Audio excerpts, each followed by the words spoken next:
এই দুনিয়ার পুরো জীবনটা এটা হচ্ছে লালসাময় একটা জীবন, লোভ, মরিচিকা, মায়াজাল। এই মায়াজালে আমরা আটকে আছি, ফলে মৃত্যুর কথা আমরা ভুলে গিয়েছি। পাগলের মতো ছুটছি, আরো টাকা লাগবে, আরো খ্যাতি লাগবে, আরো যশ লাগবে, আরো দাপট লাগবে। আমার এত টাকা দিয়ে কি হবে? এত সম্পদ দিয়ে কি হবে?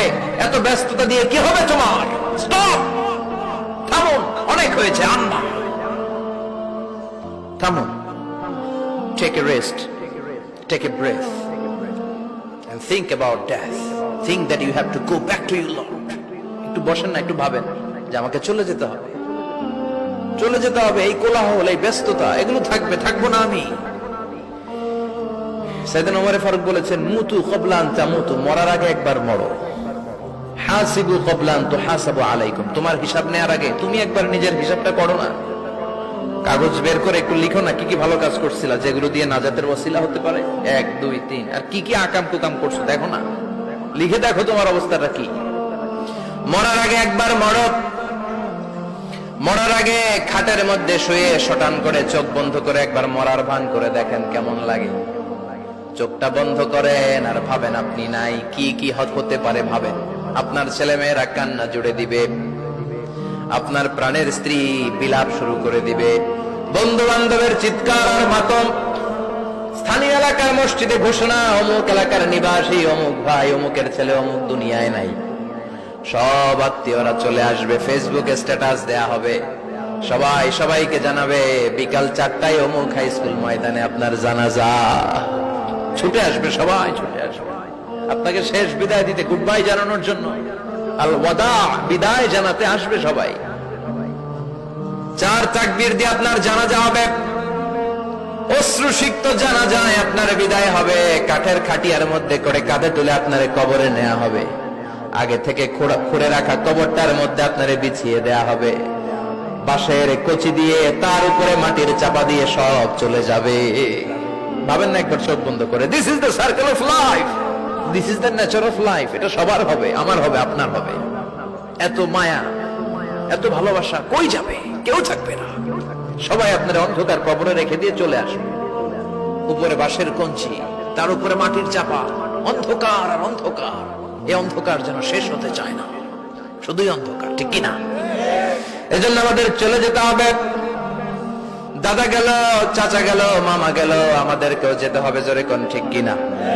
একদিন মাটির ভেতরে হবে ঘরে মন আমার, কেন বন্ধ দালান ঘর, প্রাণ পাখি উড়ে যাবে পিঞ্জর ছেড়ে।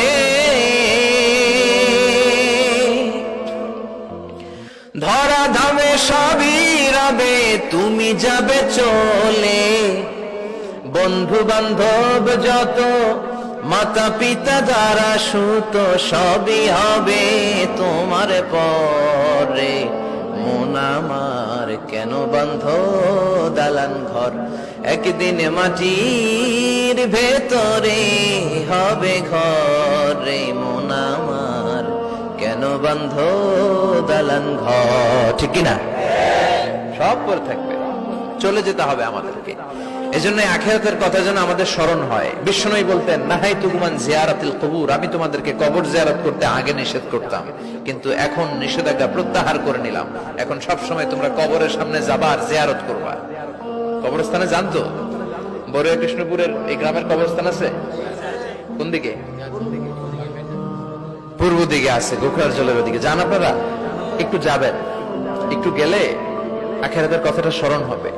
ওখানে ছোট শিশুরা শুয়ে আছে, কিশোর যুবকরা আছে, আপনার মতো তাগড়া যুবক, মুরব্বীরা আছে। এরা এই এলাকায় থাকতো, এরা আকাশ থেকে নেমে আসে না, এই এলাকার সন্তান, আজ নাই। একটা সার্টেন পিরিয়ড শেষে আপনিও থাকবেন না। This is the nature of life, this is the circle of life. ছোট্ট শিশু হয়ে এসেছিলেন, শৈশব, কৈশোর, যৌবন, প্রৌঢ়ত্ব। আগে ছিলেন সিঙ্গেল, বিয়ে করে হয়ে গেলেন ডবল। এরপরে আল্লাহ আপনাকে একটা মেয়ে দিল, এরপরে মেয়েকে বিয়ে দিয়ে শ্বশুর হলেন, এরপরে ওই মেয়ের ঘরে সন্তান হতে নানা হলেন। আর কতদিন? অনেক দিন হলো তো, অনেক লম্বা সময় পেয়েছেন আপনি। Think about death. এবার যাওয়ার কথা ভাবেন, আখিরাতের সামানের কথা ভাবেন, ফিরে যেতে হবে।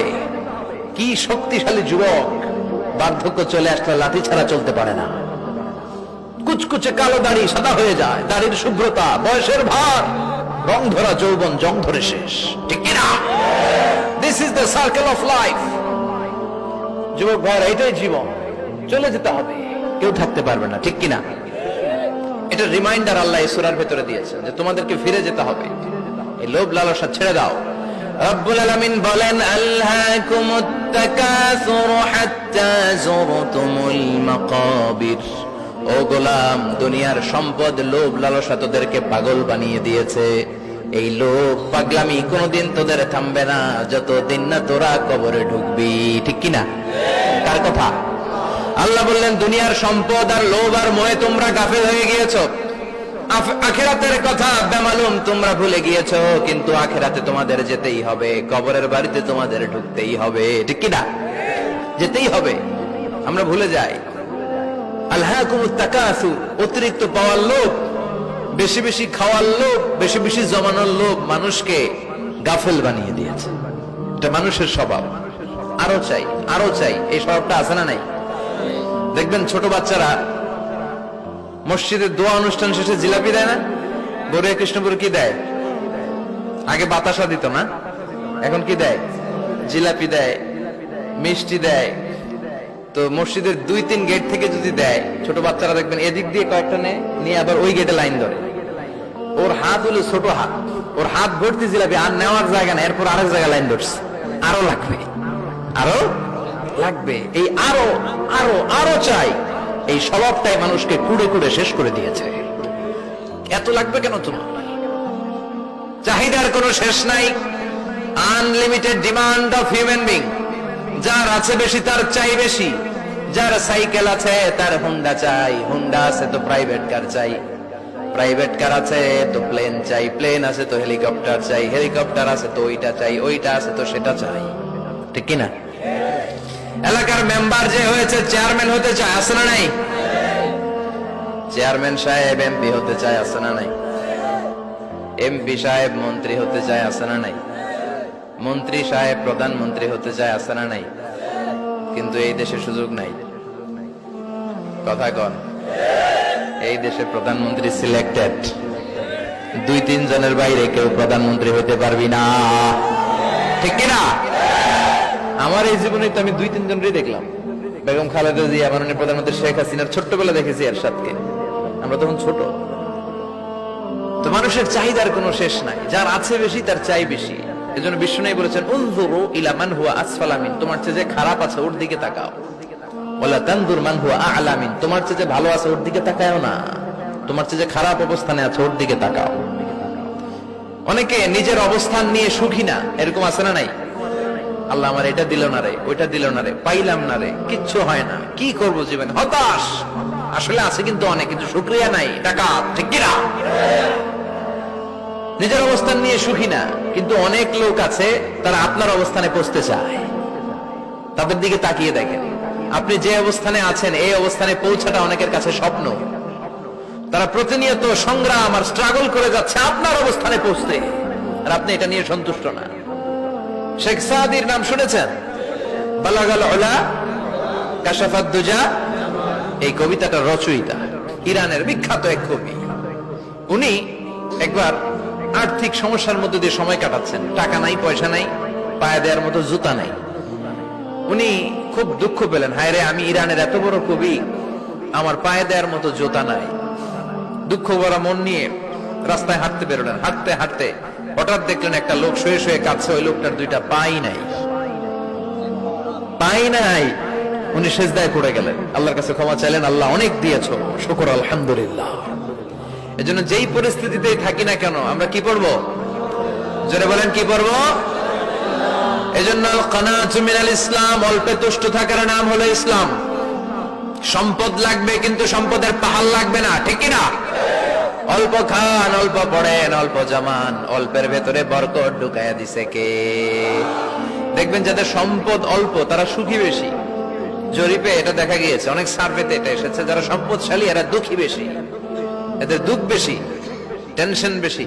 খুব স্বাভাবিক, টাকা যার বেশি রোগ তার বেশি, টাকা যার বেশি টেনশন তার বেশি, টাকা যার বেশি ঘরে শান্তি তার কম। আছে না নাই? ঘরের ভেতরে অশান্তি, ছেলে কথা শোনে না, ছেলে টানে গাঞ্জা, মেয়ে করে পরকিয়া, আছে না নাই? স্ত্রী কথা শোনে না, ভালোবাসা নাই, ঘরটা জাহান্নামের টুকরা, রোগ বালাই, এক একটা হসপিটাল বিল পরিশোধ করতে মাসে 5 লাখ 10 লাখ, আছে না নাই? কিছু খেতে পারে না, ডাক্তার একেবারে ডায়েট মেনু বেঁধে দিয়েছে, ডায়েট, ভেরি ডায়েট মেনু, এটা এটা এটা এটা কিছুই খাবেন না, শুধু গরু খাবেন না, খাসি খাবেন না, চিংড়ি খাবেন না, খালি ঘাস খাবেন, ইচ্ছে মতো ঘাস খাবেন, মানে ঘাস জাতীয় যত আইটেম আছে সব খাবেন, শাক খাবেন, সবজি খাবেন, সালাদ খাবেন, গরু, চিংড়ি, মুরগি, গোশত, ইলিশ কিছু খেতে পারে না। তাহলে রোগ বেশি, খাওয়ার মজা নাই, ঘরে সাংসারিক শান্তি নাই, খালি ব্যারাম আর ব্যারাম, ঠিক কিনা? কিন্তু সম্পদের পাহাড় গড়েছে। আর অল্প যারা খায়, অল্প পড়ে, রিক্সাওয়ালা, কুলিওয়ালা, অল্প বেতনের চাকরি, কিন্তু হক হালালি মেনে চলে, দেখবেন শান্তি আছে অনেক। হ্যাঁ, বাসা ভাড়া দেয়, ফ্যামিলি চালায়, বাচ্চাদের স্কুল বিল, এরপরও মাস শেষে 1-2 হাজার টাকা হাতে থেকে যায়। আর ওর প্রতি মাসে 10 কোটি টাকা ইনকাম, তারপরও ব্যাংকের ঋণ আছে না নাই? সুখ কারে বলে? কিভাবে আপনি সুখকে ডিফাইন করবেন? সুখ তো টাকায় কিনা যায় না, শান্তি টাকা দিয়ে হয় না, শান্তি দেওয়ার মালিককে।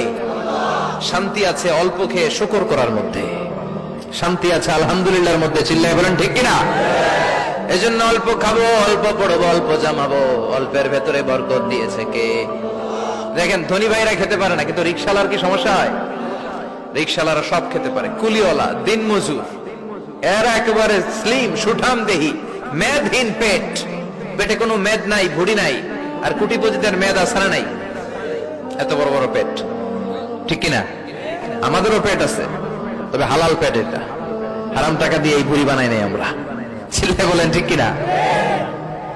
রিক্সাওয়ালা, কুলিওয়ালা নিজেও নামাজ পড়ে, বউ নামাজ পড়ে, বাচ্চাটাও নামাজ পড়ে, রিক্সা চালায় আর জিকির করে লা ইলাহা,